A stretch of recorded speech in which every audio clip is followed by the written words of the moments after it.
the right side, to the 10, to the 5, touchdown! 6, going to the hoop, puts it up, puts it in!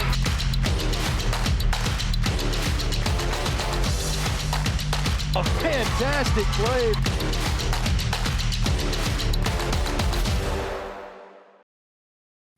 Welcome in, ladies and gentlemen, to the inaugural episode of Magnolia Fields. I'm Tanner Marlar.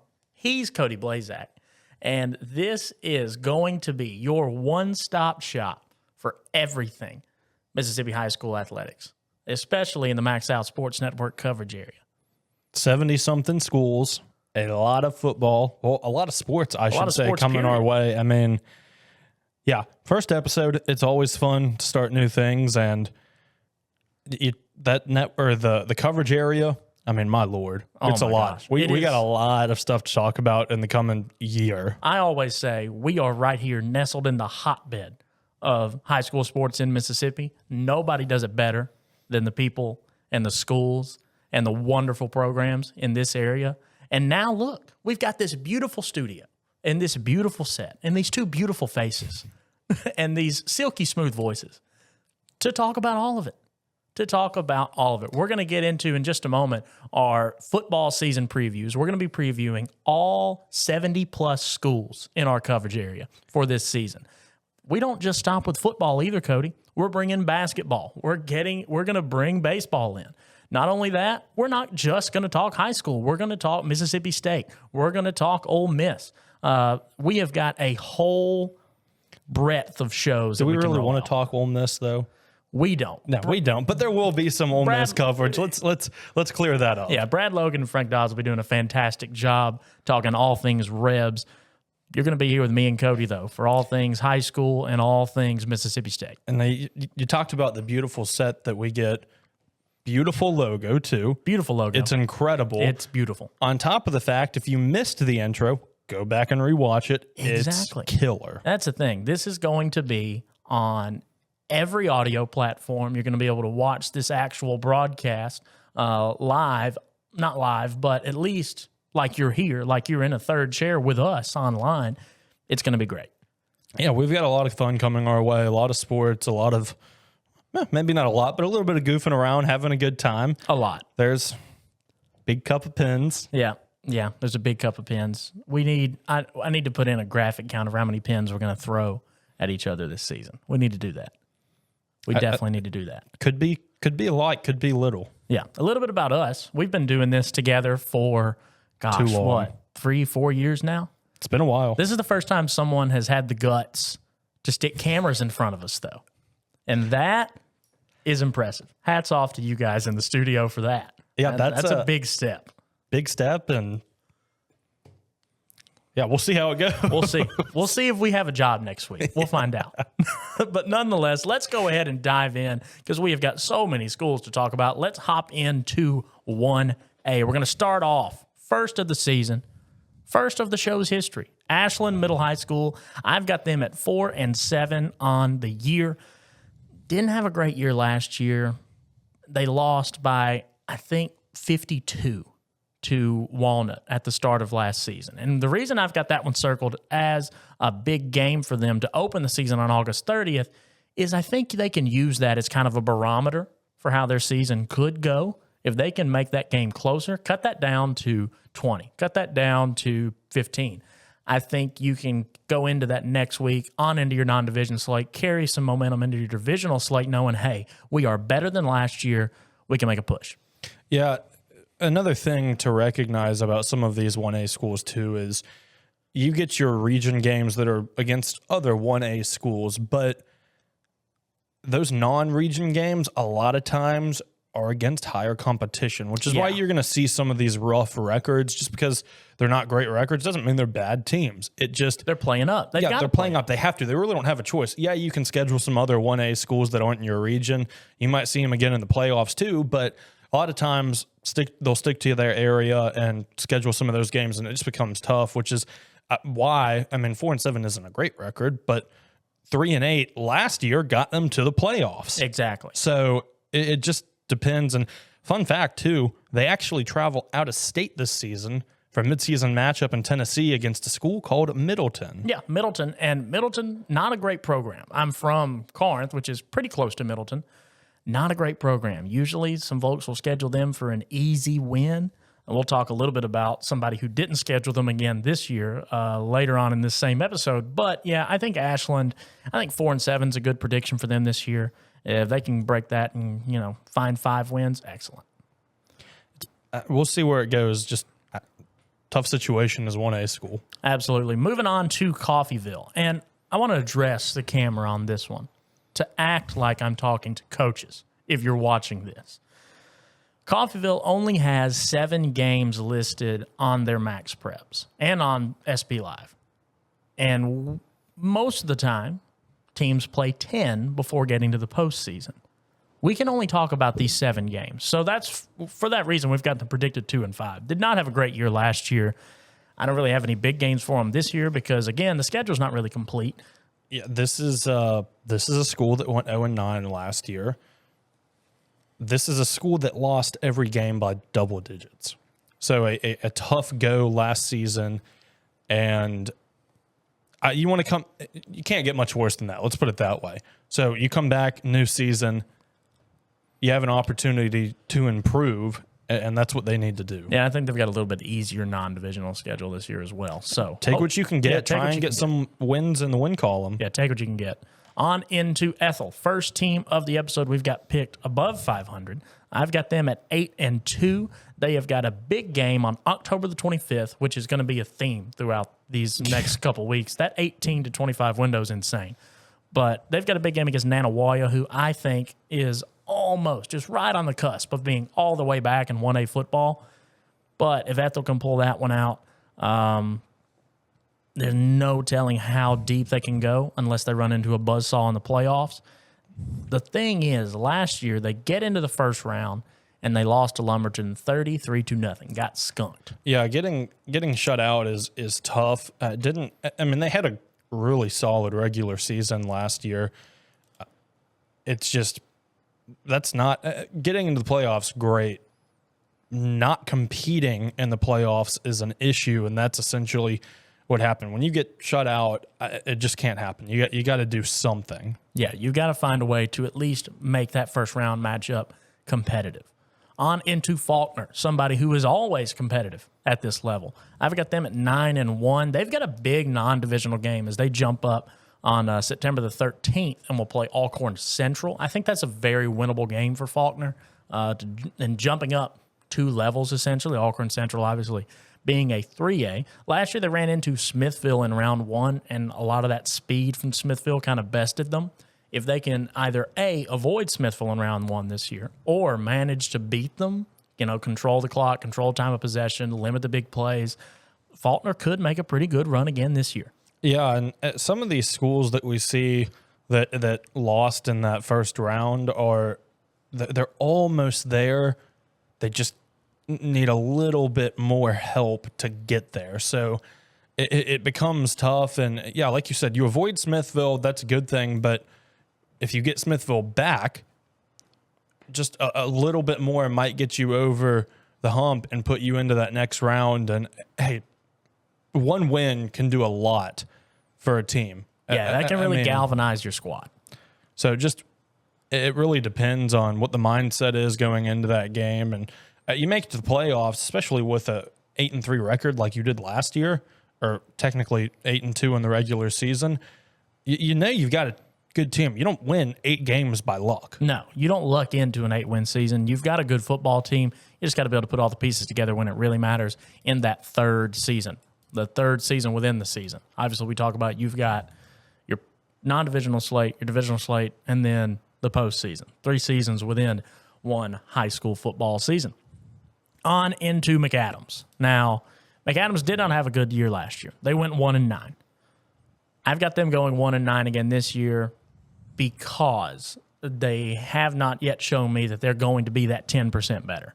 You're going to hear us throughout a lot of the endurance of this show talk about getting 10% better each year because typically in a high school football season, you're going to play 10 games. You got to find a way to win at least one more game than you did last year to show improvement. Yeah, and a lot of these teams will have that extra 10%, for example, by losing a game by 7 points or whatever it may be, 3 points, 1 point, a possession, let's put it that way. That extra 10% is the difference sometimes. And can you get a touchdown a game better than you were last year? And that's a lot. I mean, that's a lot. Over a 10-game season, that's 70 points. That's a big difference. Exactly. And we're going to get into some schools here in a minute that really could have used that 70 points. And when we do the math, think about how much it would have changed their season. So McAdams, I've got them again 1-9. Moving on into Myrtle. Big game for them, October the 25th, again, against Faulkner. That's when a lot of these teams get in this divisional mode, that mid-October range, and the action really picks up. I've got Myrtle at 3-7, a tough non-divisional schedule. They're going to play 2 3A teams in Alcorn Central and Belmont. Now, neither of those are 3A powerhouses, but here in the early non-divisional slate, a lot of times what we see with these 1A teams, they don't have the depth required to really stick it out for 4 quarters against these teams that can have more guys playing one way, whereas these 1A schools have a bunch of 2-way players. Well, heck, you were on one of those teams where you're not. I was on 3A. Yeah, we played 3A, and I only played on the defensive side of the ball. You had some guys that played. Yeah, we had a ways, few though, guys that would play both, but more times than not, especially on the offensive and defensive lines, you didn't play both ways. It's tough with these 1A schools. I mean, you don't get a whole lot of players to begin with, so you got to make do with what you have, and it's a grind. It is. I mean, you talk about these guys on 7A schools, for example, who are tired at the end of games, which they are. Don't get me wrong. They absolutely are. But they've only played. Imagine if you played both ways. Yeah, they've only played half the snaps. Yeah. They've only played half the snaps in that game. And again, here on the Magnolia Field Show, we will have coaches on throughout the season, and I would love to get some of these 1A coaches on to talk about, what's that kind of mid-season practice like, because health of these players becomes a real concern when you don't have that kind of bench depth. Are you limiting practice to shorts and T-shirt 2 times a week? What is your regimen like to keep these guys healthy so you've got them available for Friday nights? Yeah, I imagine it does get a little somewhat easier just because of the health of these players, but I've not really thought about it until, I don't know, what you just said made me think of it, though. You have to guess, these guys are in some incredible shape to be playing both ways in every snap. But that helps and hurts you at some positions, because on the offensive line, how can you get a guy to the weight that he needs to be? When you're wanting a guy that's 250, how can you keep him at 250 when he's losing 20 pounds of sweat every week? I mean, it's tough, and we're definitely going to get some coaches on, talk about some stuff like that. On into Nanih Waiya. Cody, 1A football is better when Nanih Waiya is good. And they are so close to being all the way back. Right now, I've got them at 5-5 on the season. They have got a lot of tough non-divisional games, but last year they lost a bunch of divisional games by less than 10 points. This is a team that just kind of had a rough go at it last season. They went 3-7, 2-3 in region. So, and it's arguably the toughest 1A region in the state. Yeah, not only is it a tough region, but as you can see from the record, they schedule tough games as well. 3-7, 1 non-region game, and then you had 4 non-region losses, and then that 2-3 region record. They make life hard on themselves with that non-region, which it has some pros and cons to it.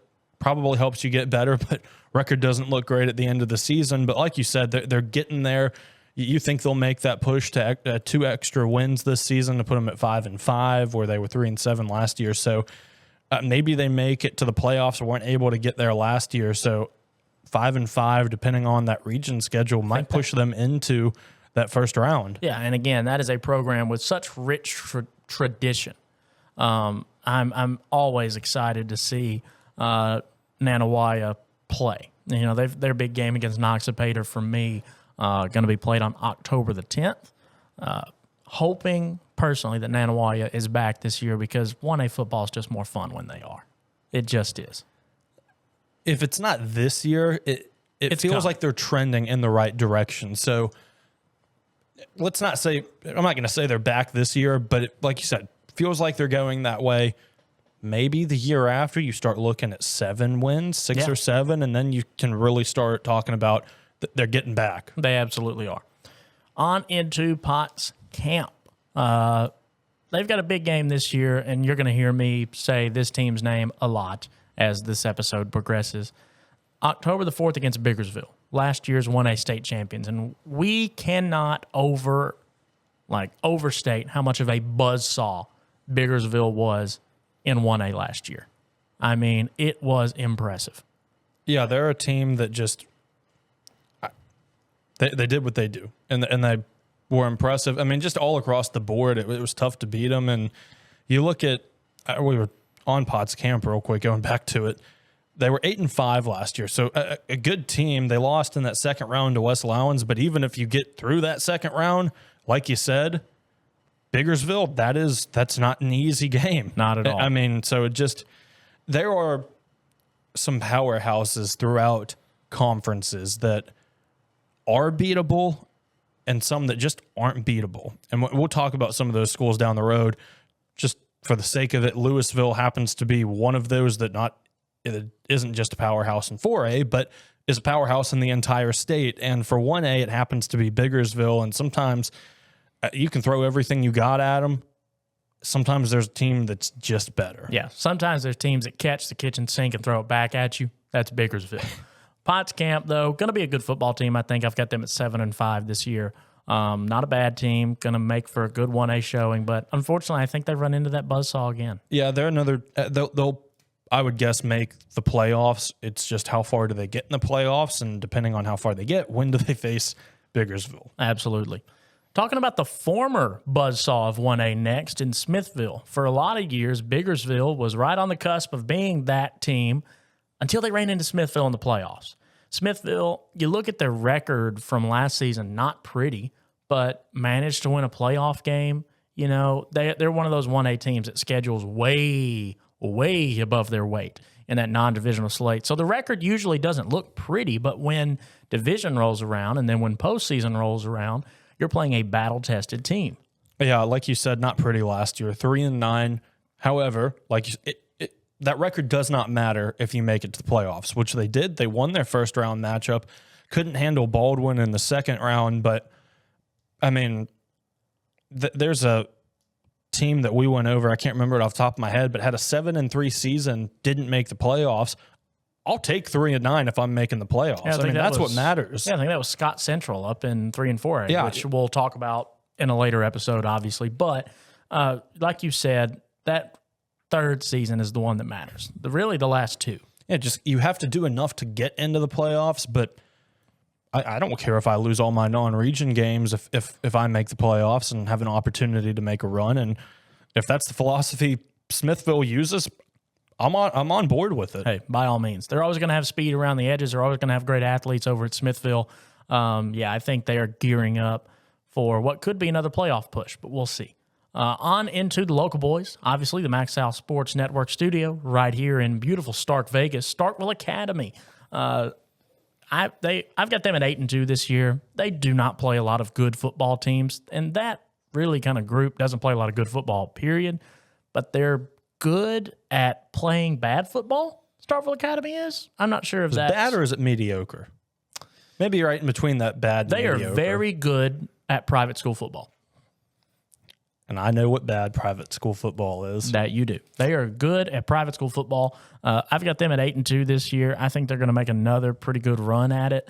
Big game for them, again, in that 18-25 window on October 25th against Magnolia Heights. Yeah, this is a team that, like you said, good record, really good record, actually. 9-3, went undefeated in region play, but that first round came, and Simpson Academy said it's time to end your season. It's time to go home. It's time to pack them up. Head on home. On to Thrasher. And I think this is our first winless pick. Had one win last season to Middleton. Did not schedule Middleton again this year. Yeah, and maybe they get a game canceled and get lucky and schedule them. I don't know. It's just a tough season. Maybe they accidentally win a game. I mean, it's possible. Any weirder things have happened. You talk about that 10%. Maybe somehow they get 10% better and pull a win out. Hey, maybe it's luck too. But I hope the Thrasher Rebels prove me wrong. But right now I've got them at 0-10. Yeah, it looks to be a tough season. It's hard to win football games in Thrasher. Yeah. It's hard. It's not a huge talent pool for baseball. Sure, they've put together some good baseball teams over the years. It's tough to win a lot of football games in Thrasher. It is. You're surrounded and you're 10 minutes down the road from Biggersville and Ryanzi and all that. Which is a pretty big reason on why you look at that record or a predicted record and it's sitting at 0-10. A goose egg in the W column. So hopefully they prove us wrong. We will wait and see. On into Tupelo Christian. 8-2 last year. Or 8-2 this year, excuse me. Did have a good season last year. However, got skunked to Biggersville 45-0. They get a rematch on the 18th of October. And again, I don't think you have to beat them. I think you just got to make it closer than last year. Yeah, if you can show some improvement, that's the biggest thing. And you talk about, I think playing some of these powerhouses in the regular season is a good thing because you have that opportunity in the postseason to meet them again. And whether you win or lose in the regular season, it really doesn't matter. What matters is that playoff matchup. But what you can do is pick up some tips, find ways to improve whether you win or lose that regular season matchup. And something they might need to do. They did make it to the second round, lost to Vardaman, which we'll get to after this. That's another school that pretty tough school to beat, especially in 1A. Not pretty tough. Really tough. Really tough. But yeah, Tupelo Christian, I've got them 8-2. I think they lose that one to Biggersville and pick up one more throughout the year. Still a great season for them. They're going to be formidable. They're going to be a good team. I just don't think they're going to be a great team. On into, though, what I do think is going to be a great team in Vardaman. Cody, do you like the 1980s? I think it has some pros to it. Like what? Like, I think we're going to talk football, so I'll say football. Well, football, definitely. Poison, the band, not the Venom. Great movies and the wing T offense. I think the wing T might be my favorite. It is Vardaman's favorite. I mean, it is a lot of ground and pound, a lot of running. And in Vardaman, it is just cornbread-fed, large dudes lining up to run a football for 5 yards a play.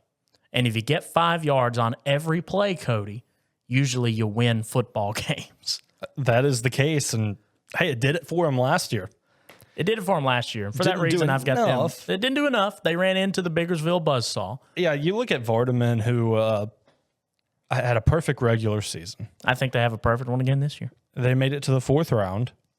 And like you said, they lost to Biggersville. And sometimes there's just a giant that you can't slay yet. It's still their time. And at the moment, that is the case for Biggersville. I mean, and it's tough for a team like Vardaman, too. I mean, going undefeated and then just that one loss, it's tough. Yeah, and didn't just just get hammered against Biggersville like the rest of the playoffs teams they met did. Biggersville is not in the Max Out coverage area, but we keep talking about it. But just to give people a window into how good they were, their scores in at least what appears to be playoffs and state tournament football. They beat West Lowndes 42-8. They beat Vardaman 41-21 and beat Velma 53-49. In their division, they beat Tupelo Christian 45-0, Baldwin 35-14. Baldwin, by the way, was a bump down from 2A. That is usually a 2A team, and they got bumped down into the 1A bracket for that year. So, look, Biggersville was able to handle business there. Beat Thrasher 55-8. How do you go home after that? It's tough. I mean, 55-8. Hopped on the bus, drove 15 minutes back home. Beat Okolona, who was a very good 1A team, 49-8. And then obviously we read the other scores, but yeah. Now, a giant. When I tell you a buzzsaw last year, that's what Biggersville was. And they lost, a lot of production. They lost their quarterback. They lost a great running back. Brooks Seago is still back. He's a fantastic wide receiver. I believe he'll be going into his junior season. They're going to have to replace a lot of production, but overall it was a very young team. It was very top-heavy with talent, and those are all gone. It's going to be tough to replace, but I think the ingredients are there for Biggersville to repeat. I think it's possible. One thing is it's tough to repeat. It's tough to repeat in 1A, period. Yeah, and they have a chance, yes. They also played some really good teams. Yeah, some really good teams down the stretch, and it feels like it might be Biggersville's year again, but you got some teams that are coming for them. I mean, they've had their stretch. You wonder if I'm Vardaman, I'll put it this way. I went undefeated. I've got a chip on my shoulder to beat y'all next year. Oh, yeah. I mean, Biggersville has the target on their back by far. That's a definite. It's just a question of, can anybody hit it? Is anybody going to be able to hit it? That is the question, yeah. Who can get the job done, if anyone can get the job done? If anyone. That is going to wrap up the 1A list. However, I can't reiterate enough that we are so excited to be here on this new show, with this new platform, with this fantastic crew, here in this fantastic studio, getting to talk sports. That's always fun. Like you said, sports. To start things off, we've had the opportunity to do it for a couple of years, and we're back at it. Who would have thought? Who would have thought? Who would have thought? I wouldn't have thought. They thought we retired. We did not. We did not. Maybe we did retire and came out of retirement. I feel like MJ. I don't know if we can compare ourselves with MJ. I'm gonna draft up the letterhead. I'm gonna draft it up. The I'm back. You're back. The I'm back. We're back. We're back. We, us, back. Totally. Said by a famous QB quarterback or Texas quarterback. That is. And they were in fact not back. They're still not back. But we'll get into that on the Mississippi State episode. That's about all the time we've got for this inaugural episode. As always, thanks for joining in. Thanks for listening. Thanks for throwing the pen at me, Cody. We got that one out of the way. Texas is back. I don't know what you're talking about. We'll see. This has been the Magnolia Field Show. We'll catch you next time for our 2A preview